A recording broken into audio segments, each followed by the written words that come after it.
சொன்னாங்க, இந்த பொண்ணு என்ன பாவம் செஞ்சுச்சோ, இருக்கிறத விட வேஸ்ட், இன்னும் 3 பேர் இருக்கிறாங்கல்ல, அவங்களெல்லாம் நீ வச்சுக்கோ அப்படின்னு சொன்னாங்க.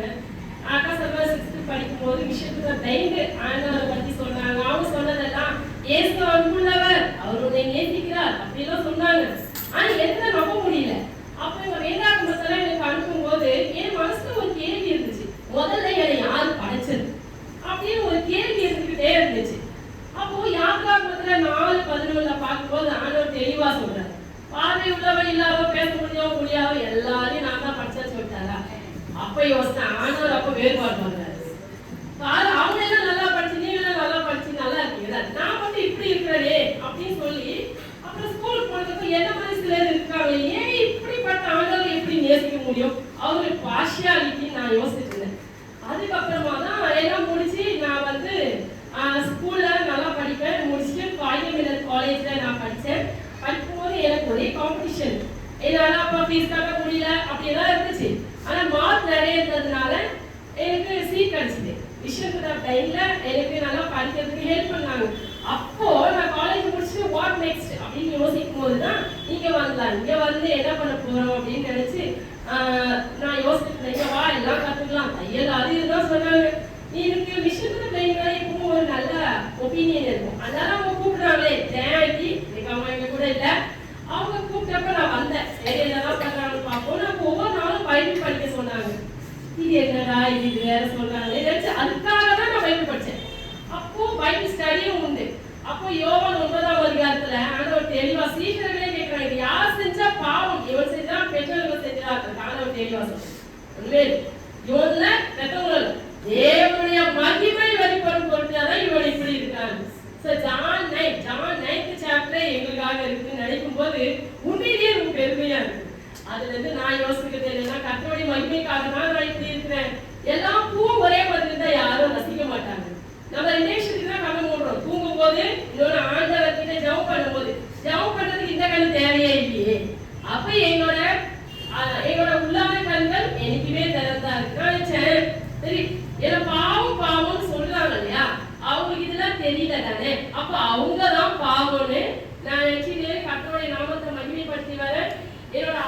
என்னோட குடும்பம் முழுவதும் ஹாஸ்பிட்டல்ல எங்க அப்பா சிக்கா இருந்தப்போ ஆண்டவரை பத்தி சொல்லு விஷயத்த கைட் சொன்னாங்க. அப்போ நான் போனப்போ ஆண்டவரை பத்தி அவருக்கு சொல்ல முடியாது நிலைமை, ஆனாலும் நான் அவருக்கு சொன்னேன். எங்க அப்பா சொன்னது, கர்த்தரை ராணிய நம்பு, அவ உன்னை பார்த்துக்குவான்னு எங்க அம்மாவை என் தங்கச்சியை பார்த்து எங்க அக்காவை பார்த்து சொன்னாங்க. இன்னைக்கு நான் அதுக்கப்புறம் கர்த்தர் என் ஊழியத்துல பெருசா இன்ட்ரெஸ்ட் இல்லை, ஆனா ஆண்டவர் என்னையும் ஊழியத்துக்கு அழைச்சாரு. 6வது படிக்கும் போது இவங்க அனுப்புற வேத புத்தகங்கள், சிறு நூல்கள் எனக்கு உதவியா இருந்துச்சு. இவங்களோட கவுன்சிலிங் எனக்கு உதவியா இருந்துச்சு. அதே துறையில இன்னைக்கு இருந்து மற்ற பார்வையற்ற மக்களை நான் கவுன்சில் பண்றேன், பைபிள் ஸ்டடி நடத்துறேன், பிரேயர் குரூப் கண்டக்ட் பண்றேன். ஏன் இந்த கோவிடுக்கு அப்புறம் ஆன்லைன் எல்லாமே ஆயிடுச்சு, ஆனா அதுக்கப்புறம் தான் பைபிள் வாங்கி வாசித்தவங்க நிறைய பேர். இன்னைக்கு என் குடும்பத்துல என்ன பிரச்சனைனாலும் என்கிட்ட தான் சொல்றாங்க, அவங்களோட பாரம் லேஸ் ஆகும். இன்னைக்கு எல்லாரும் என்ன சொல்றாங்க தெரியுமா, இவர் சுமை அல்ல, சுமை தாங்கியே இவர் தான் அப்படின்னு சொல்லி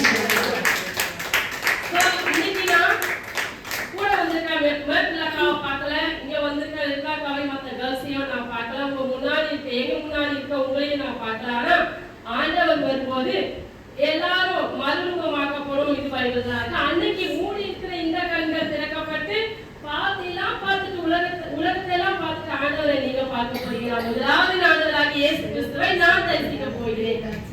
இந்த நம்பிக்கை இல்லாத எத்தனையோ பார்வையற்ற மக்கள் இருக்கிறாங்க. அவங்கள இந்த பொழுதுக்குள்ள வரணும். அதுக்காக உங்களோட ஜபம் ஊழியம் நிச்சயமா. இந்த ஊழியம் 18 மாநிலங்களில் நடைபெறுகிறது. நாங்கள் ஒரு 124 ஊழியர்கள். இந்த 124 ஊழியர்கள் நாங்கள் என்ன செய்வோம் அப்படின்னு பார்த்தீங்கன்னா, ஒவ்வொரு நாளும் ரயில்வே ஸ்டேஷன், பஸ் ஸ்டாண்ட், இங்க இருக்கிற பார்வையற்றவர்களை சந்திச்சு உடனே இவ சொன்ன மாதிரி நாங்கள் வந்து சத்தியத்தை சொல்ல முடியாது. அவங்க கூட நல்லா பழகுவோம்.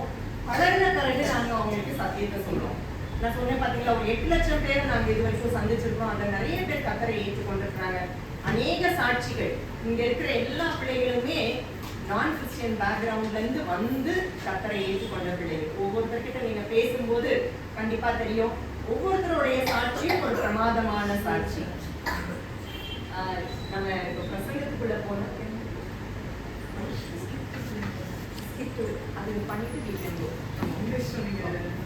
பண்ணிட்டு போயிடலாம்.